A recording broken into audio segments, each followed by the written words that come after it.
पवन सिंह का रवैया भी अच्छा नहीं था, मतलब बिल्कुल ही घटिया सा था रवैया। और उसके बारे में मैं बोलूंगा तो भोजपुरी इंडस्ट्री में मतलब सच में तहलका मच जाएगा। गाइस, इसको तो आप पहचानते ही होंगे, ये है भोजपुरी का एकमात्र दोगला पत्रकार कुमार अभिनव। इसके चैनल पे अभी हाल ही में खेसारी लाल यादव का एक इंटरव्यू, एक पॉडकास्ट रिलीज होता है और उसमें ये अनाप शनाप कुछ बातें कर देता है। सबसे पहले तो ये कहता है कि मुझे भोजपुरी के स्टार से और भोजपुरी से घिन आती है, भोजपुरी मुझे पसंद नहीं आती है, और फिर भोजपुरी के स्टारों के चाटने के लिए चला जाता है। आपको बता दें कि अभी खेसारी लाल यादव का इंटरव्यू रिलीज करने के बाद ये फेरा में था कि पवन सिंह का भी इंटरव्यू मिल जाता तो बहुत ही बढ़िया रहता। पवन सिंह ऐसे दोगलों लोगों को इंटरव्यू थोड़े देंगे।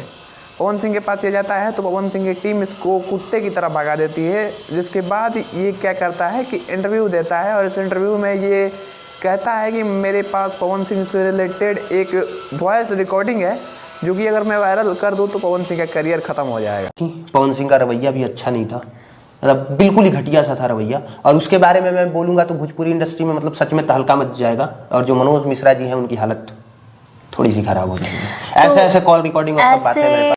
भैया, पवन सिंह के आज से पहले ना जाने कितने कलंक लगे हैं, ना जाने कितने लोग उन्हें बदनाम करने की कोशिश किए हैं, लेकिन पवन सिंह का एक होता है ना कि बाल भी नहीं कपार पाए हैं और तुम भी नहीं कबार पाओगे। अभी आपको याद होगा कि पिछले दिनों पावर स्टार पवन सिंह का एक और कॉल रिकॉर्डिंग वायरल हुआ था जिसमें पवन सिंह और उनके भाई बात कर रहे थे और उस कॉल रिकॉर्डिंग में पवन सिंह के भाई ने दिनेश लाल यादव, निरहुआ, अक्षरा सिंह, अमरपाली दुबे या फिर जितने भी काजल राघवानी, खेसारी लाल यादव, सबको गरिया दिया था और सबको बढ़िया तरीके से रेल दिया था।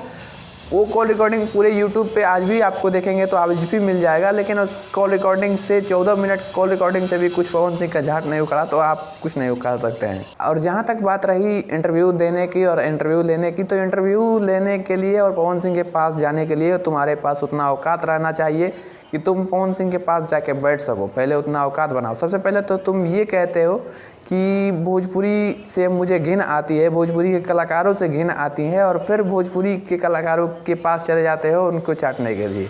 जब पवन सिंह का इंटरव्यू नहीं मिला तो ये क्या करता है कि पवन सिंह की टीम के लोगों को टारगेट करना शुरू कर देता है, उनके जो यूट्यूबर्स हैं उनको टारगेट करना शुरू कर देता है और पवन सिंह के यूट्यूबर्स भी इनको अच्छे तरीके से लपेट देते हैं। आपको भी याद होगा कि सूर्या भाई और शुभम सिंह दोनों ने इसको बढ़िया तरीके से यूट्यूब पे रेल बना दिया है।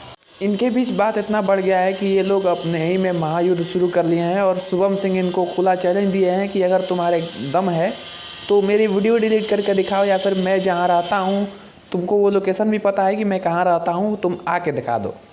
शायद अभिनव वहाँ पे गया भी था, लेकिन शुभम सिंह के ना होने के बाद जो है अभिनव जो है वहाँ से भाग आया था। लेकिन फिर से शुभम सिंह इसको चैलेंज दिए हैं कि अगर तुम्हारे अंदर दम है तो वहाँ पे आके दिखाओ या फिर मेरी वीडियो डिलीट करके दिखाओ।